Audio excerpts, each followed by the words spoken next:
Oke, kita lanjut ya ke soal nomor 46. Pada reaksi silikon dengan klorin. Oke. Nah, silikon dengan klorin menghasilkan silikon SiCl4 ya. Jadi silikon dengan klorin itu adalah SiCl4. Oke, kita terus dulu reaksinya. Si ditambah Cl2 menjadi SiCl4. Nah, karena berhubung belum setara, maka disetarakan terlebih dahulu ya, jangan lupa.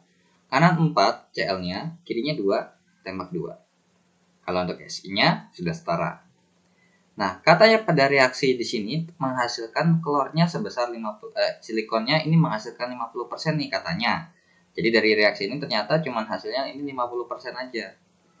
Nah, berat silikon yang harus direaksikan dengan klor berlebih, alias berarti di sini kita bisa bilang klor berlebih itu artinya berarti Cl2-nya bersisa.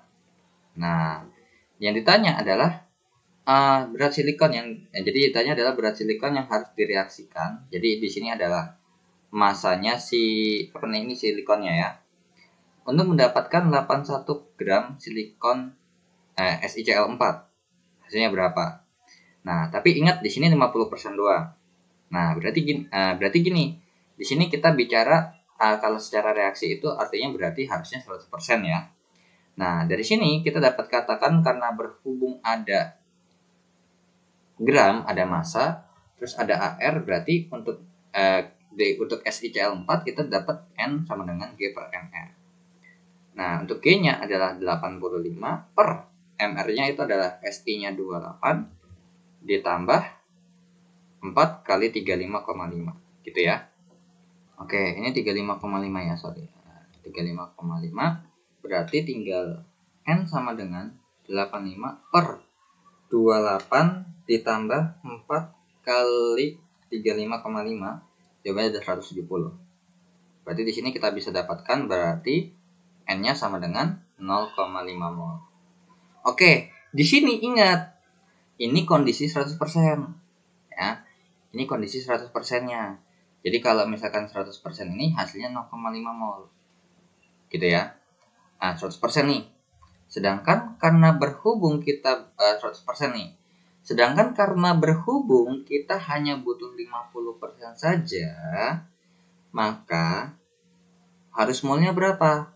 Ya kalau di sini kita drop, berarti kalau secara dari persamaan reaksi dari rumusnya ya, N sama dengan G per MR. Sorry, ini bukan 100% ya. Ini melainkan ini 50%, sorry.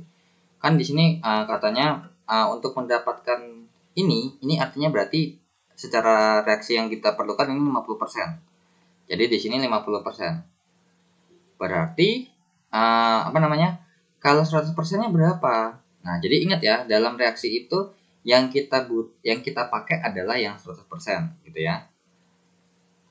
Nah, berarti kalau misalnya kita butuh 100%, maka kalau misalkan 50% itu adalah 0,5 mol, maka 100% itu adalah 1 mol dong. Nah, jadi gini, ceritanya gini. Kalau misalkan nih habis saya hitung, ternyata kan kalau ini kita hitung kalau 1 mol, maka kan N sama dengan G per MR, terus N-nya 1, G-nya itu yang ditanya, MR-nya 170, maka G-nya itu sama dengan 1 kali 170 alias 170 gram. Nah, jadi tuh kalau secara teori, kalau kita bikin nih awalnya nanti berapa, kalau 100%, maka hasilnya 170 gram. Tapi ternyata dalam keadaan aslinya tuh yang kepake yang hasilnya cuma 50%, alias 0,5 mol atau 85 gram. Kurang lebih seperti itu. Nah, jadi di bagian mula-mula reaksi dan sisa di sini, mula-mula reaksi sisa, dan intinya karena berhubung di sini kita bahasnya Si dan Cl-nya nggak dibahas, maka di sini kita nggak peduli mau Cl-nya mula-mulanya berapa, terus yang bereaksi berapa, dan yang penting katanya ada sisanya. Nah, di awal ini kan pasti belum terbentuk. Nah, di sini katanya 1 mol nih, ya. Kan secara teoritis kita pakainya. Di sini pasti 1 mol. Kalau di sini 1 mol, ya kan? Jadi untuk ini berarti Cl2-nya bersisa, maka Si-nya habis gitu ya. Nah, sehingga dapat dikatakan bahwa di sini habis, berarti di sini 1 mol, berarti di sini 1 mol ya. Jadi yang kita pakai adalah 1 mol yang ada di sini. Ya. Ya udah, tinggal kita bikin N sama dengan G per Mr. Nah, G per Ar ya, sorry. Karena kan silikon unsur atom. Nah, N-nya 1, G-nya adalah itu yang ditanya, dan Ar silikon adalah 28. Oke, berarti G-nya sama dengan 1 kali 28, sama dengan 28 gram. So, jawabannya adalah ya yang B. Jadi kalau misalkan kita balik ceritanya begini. Kalau saya mereaksikan 28 gram silikon, maka ternyata secara teoritis kita menghasilkan 170 gram SiCl4. Tapi kenyataannya hasilnya cuma 50%. Jadinya 85 gram. Kurang lebih seperti itu. Nah, jadi makanya kenapa saya balik. Itu ya kata-katanya. Jadi ya kalian harus hati-hati ya dalam membaca soalnya. Jadi yang kita butuhkan, yang kita dapat ini adalah yang hasil dari 50%-nya ya, bukan yang 100%. Oke, jadi kita lanjut ke soal nomor 47. Oke, kita lanjut ya ke soal nomor 47. Nah, katanya pupuk urea diketahui mengandung, nah, dalam rumus molekul urea pupuk urea adalah seperti ini ya. CO NH 2 kali NH2 2 kali gitu ya. Nah, katanya dalam 1 kilogram, jadi dalam 1 kilogram ini nih, ini kita bahasanya begini aja. Dalam 1 kilogram pupuk itu, dalam 1 kilogram pupuk ya, jadi katanya dalam 1 kilogram pupuk itu mengandung 280 gram nitrogen N ya. Jadi dalam 1 kg pupuk itu terdapat 280 nitrogen. Ingat ya, pupuk ini bukan CONH2 2 kali ya. Ini melainkan ini kalau nggak salah CONH2 2 kali itu urea kalau nggak salah ya. Atau ya kalau nggak salah itu. Oke, jadi ditanya adalah kalau mengandung seperti ini 280 gram nitrogen itu kan aslinya dapat dari sini kan. Jadi berapa persentasenya sih? Oke, jadi kan berarti kemungkinan besar ini artinya berarti gini. Pupuk yang dimaksud itu untuk pupuk urea ini adalah pasti hasilnya adalah pupuknya sendiri itu ya. Kemudian ditambah zat-zat lain. Nah, jadi dari pupuk urea yang 1 kg ini kita nggak tahu apakah pupuknya itu 1 kg, apakah cuma berapa kilogram, karena pasti ada zat-zat lain di situ. Nah, jadi di sini kita harus tahu dulu kira-kira berapa persentasenya sih? Berapa persentasenya? Berapa sih CONH2 2 kalinya? Gitu ya. Nah, jadi katanya intinya 1 kg pupuk itu intinya dapat 280 gram nitrogen aja. Dengan 280 gram nitrogen, kira-kira CONH2 2 kalinya itu berapa? Ya udah, CONH2 2 kali ini terdiri dari 1 atom C, 1 atom O, 2 atom N, dan 4 atom H. Gitu ya. Ya, jadi kurang lebih seperti itu. So, berhubung di sini ada nitrogennya, berarti di sini ada massa dan Ar, maka di sini kita cari Ng per Ar. N sama dengan 280 ya. 280 per Ar-nya adalah berapa nih? Ar nitrogen 14. Maka N-nya ini akan setara dengan 20 mol. So di sini kita pilih di sini 20 mol. Nah, kalau di sini 20 mol, ini 2 koefisiennya, di sini 1, maka di sini pasti 10 mol. Ya udah, dari sini kita lanjutkan lagi. Berarti N sama dengan G per Mr. 10 sama dengan gram per MrCONH2 2 kali. Berarti 12 ditambah 16 ditambah 2 kali 14 ditambah 4 kali 1. Ya. Berarti 10 sama dengan berapa nih?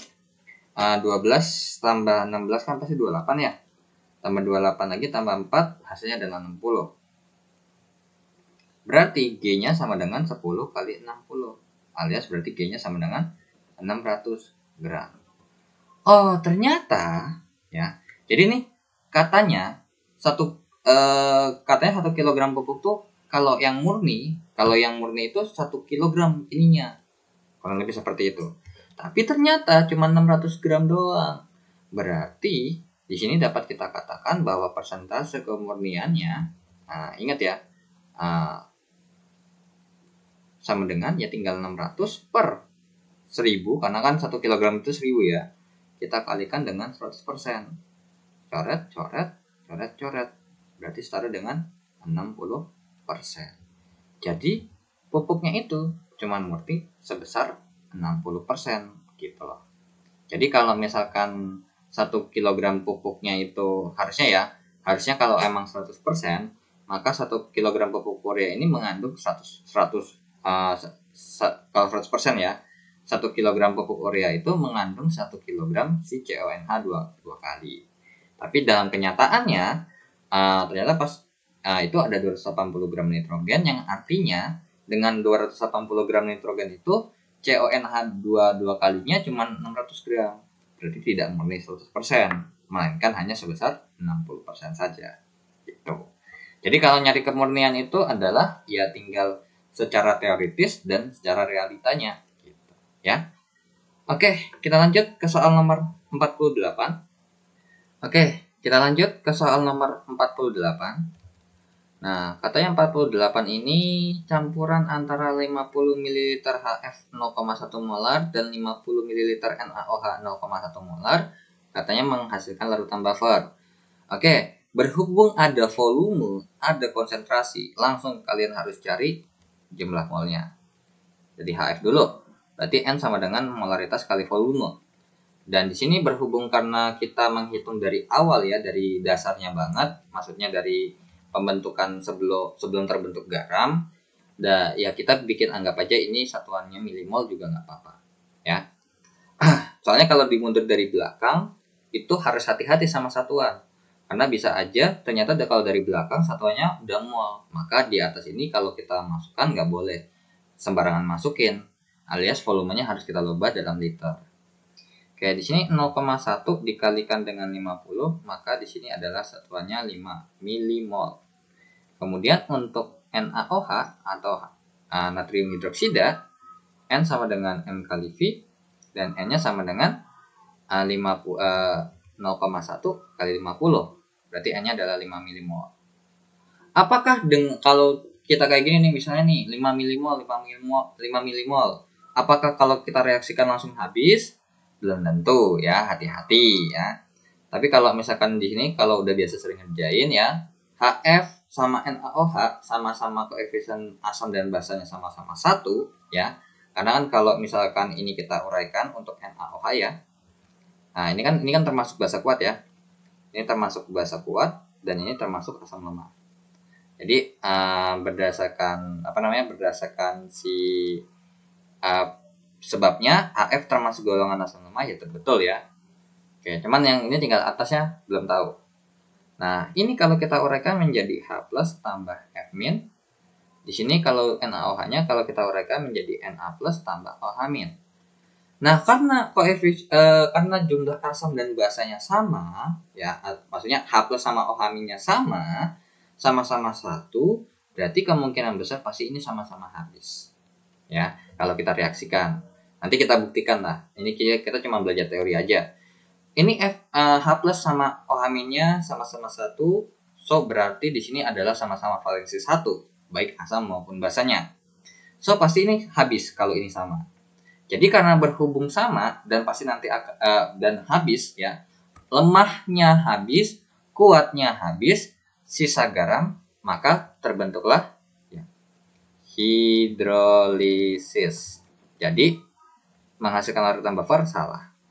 Jadi atasnya salah, bawahnya benar, jawabannya pasti D. Tapi kita cek dulu. Nah, secara rincinya, kan kalau biasanya kan pasti kalian nulisnya seperti ini ya. Oke, NaOH, maka ya ini yang tadi saya bilang. Maka H+ ini kan akan berikatan dengan si OH- di sini. Dan kemudian untuk Na-nya ini akan berikatan dengan si F. Jadi Na+ tambah F- jadinya NaF. ditambah H plus tambah OH- jadinya H2O. Nah, kemudian kan mula-mula reaksi sisa. Nah, oke, di sini belum terbentuk mula-mulanya pasti. Nah, mula-mulanya katanya HF-nya itu adalah 5 milimol. Ini 5 milimol. Dan ingat, jangan lupa, kita bagi dulu dengan koefisiennya. Ternyata sama nih. Nah, karena berhubung sama-sama kalau dibagi koefisiennya sama, maka dua-duanya pasti fix habis. Jadi ini pasti nggak ada sisa.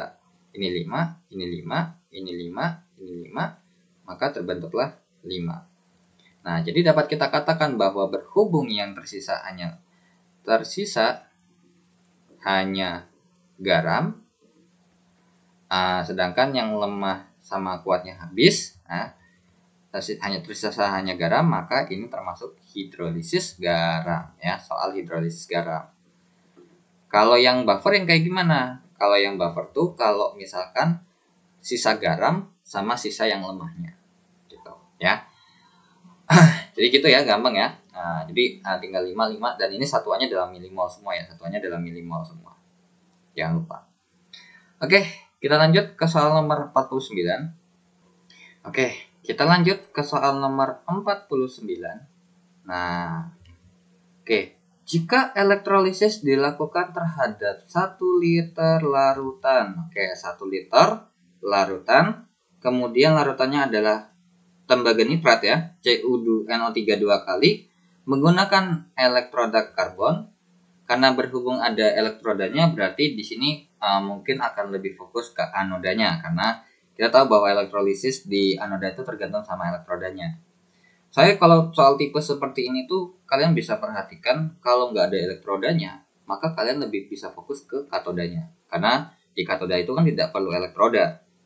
Nah, katanya di elektrolisis dengan muatan 0,01 farad alias di sini 0,01 mol elektron gitu ya.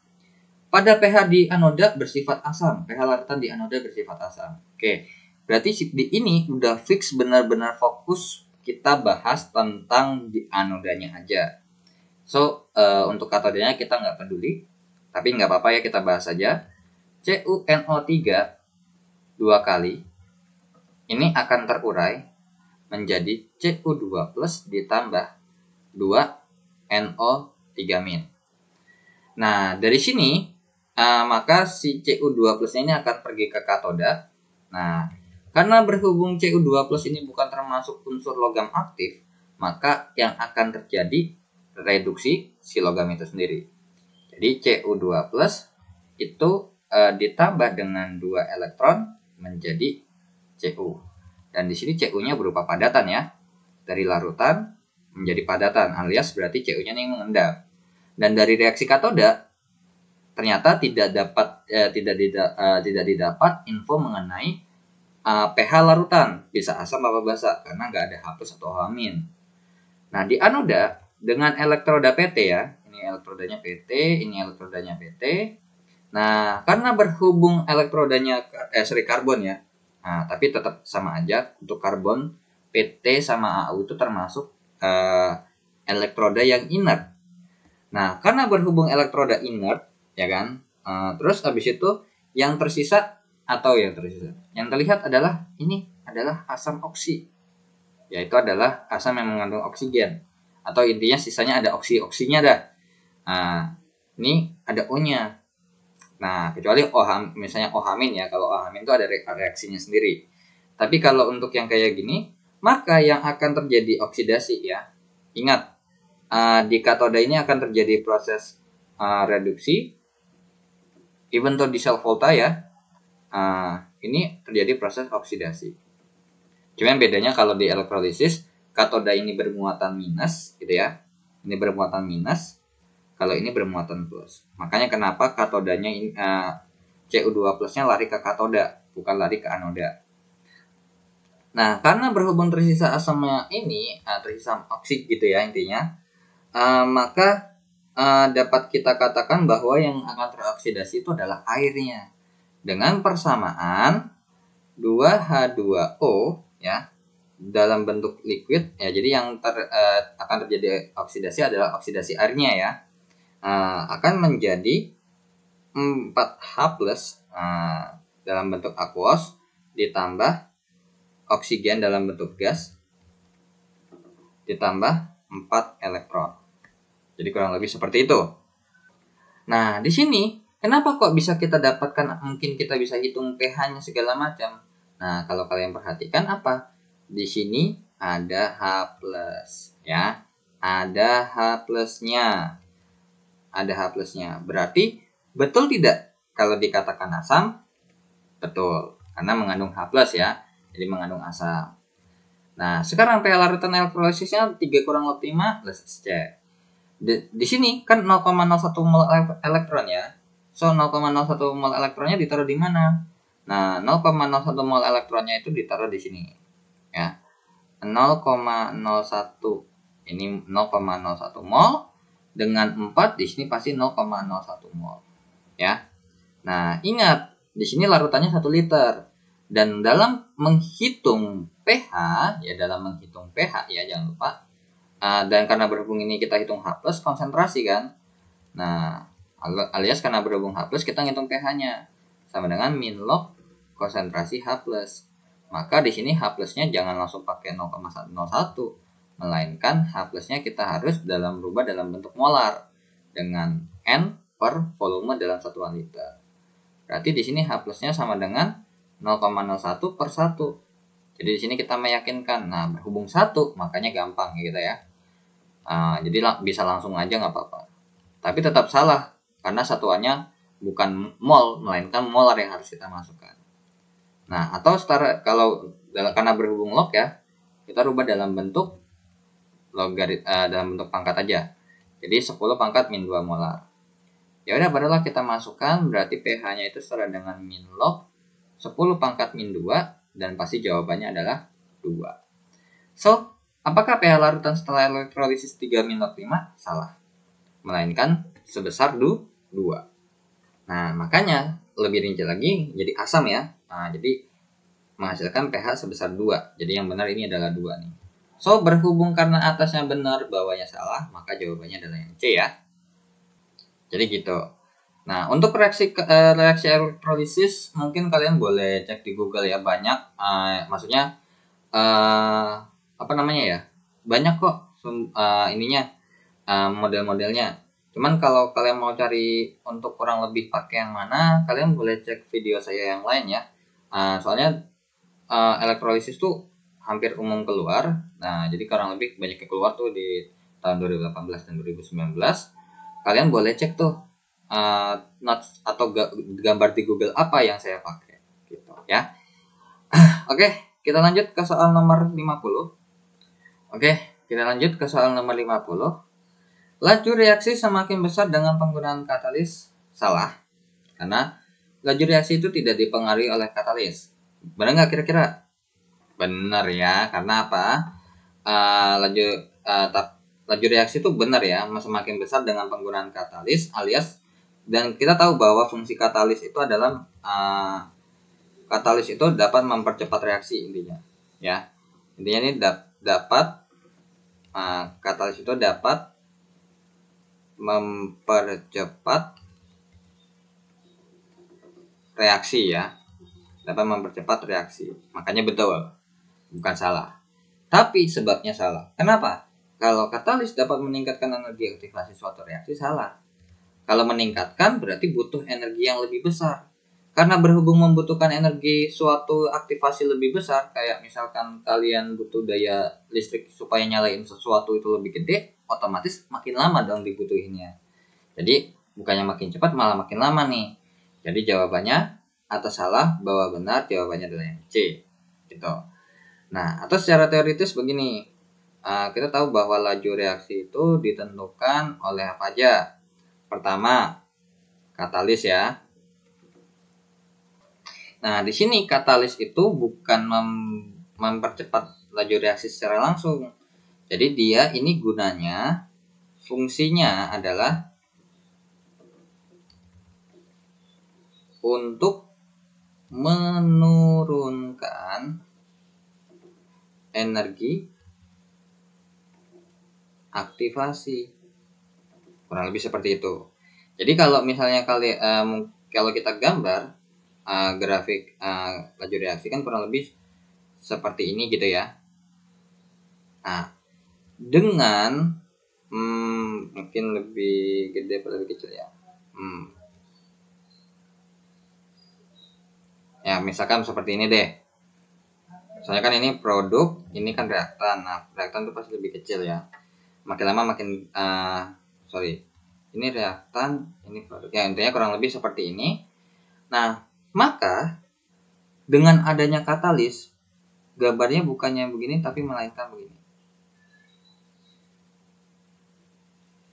Dia lebih turun. Jadi misalkan kalian punya energi 10 sama kalau pakai energi aktivasi, jadi pakai katalis energi aktivasinya kurang dari 10, bisa 5 ya, kayak gitu kurang lebih. Ya, jadi dia menurunkan energi aktivasi yang dari energi aktivasinya itu sebesar ini tanpa katalis.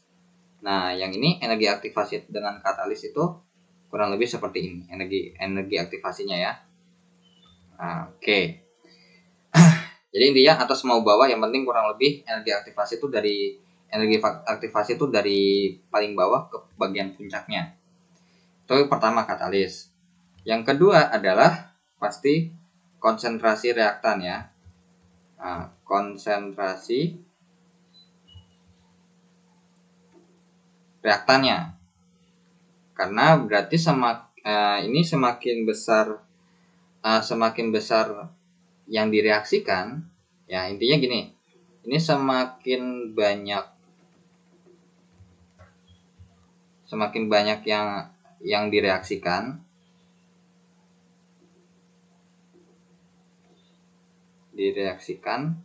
maka semakin besar kemungkinan ada tumbukan. Jadi tumbukannya makin besar. Nah, dengan semakin besarnya tumbukan, maka laju reaksinya akan semakin bertambah. Nah, semakin besar laju reaksi.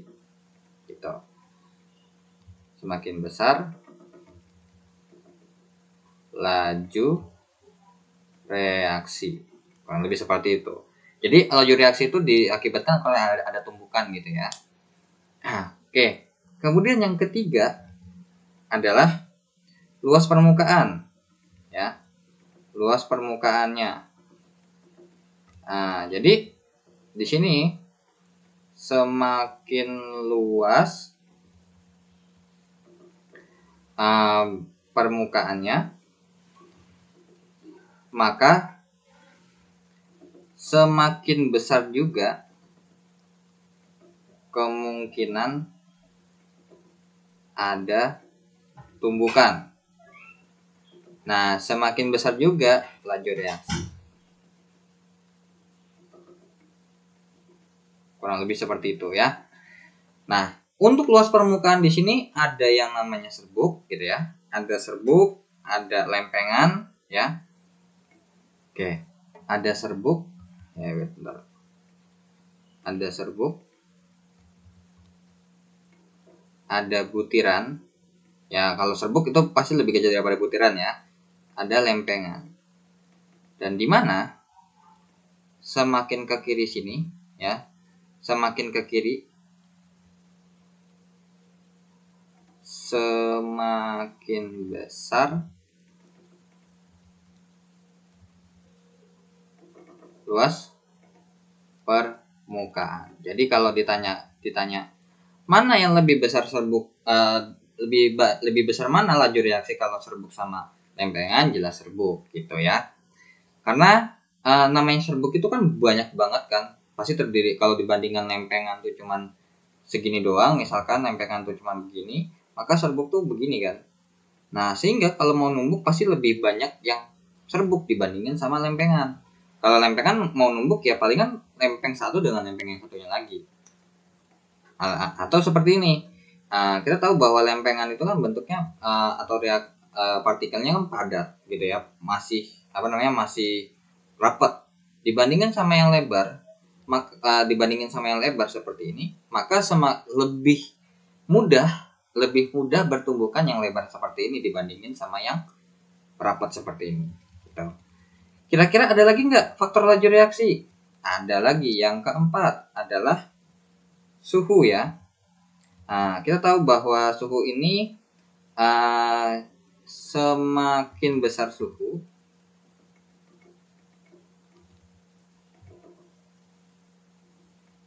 ini ada hubungannya semakin besar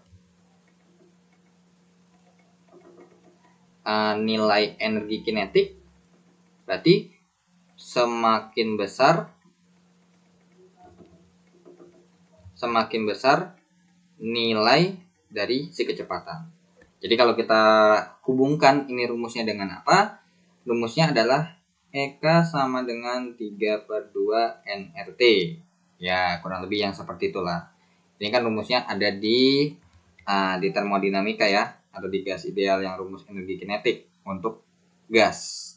Bisa monoatomik, ada diatomik, ya segala macam gitulah. Jadi pasti semakin besar suhunya, semakin besar energi kinetiknya. Dan energi kinetik ini kita bisa hubungkan dengan yang namanya EK sama dengan setengah mv kuadrat kan, gitu. Ya. Jadi semakin besar EK-nya ya berarti semakin besar kecepatannya. Jadi kurang lebih seperti itu untuk faktor laju reaksi. Oke, kita lanjut ke soal nomor 51. Oke, kita lanjut ke soal nomor 51 ya.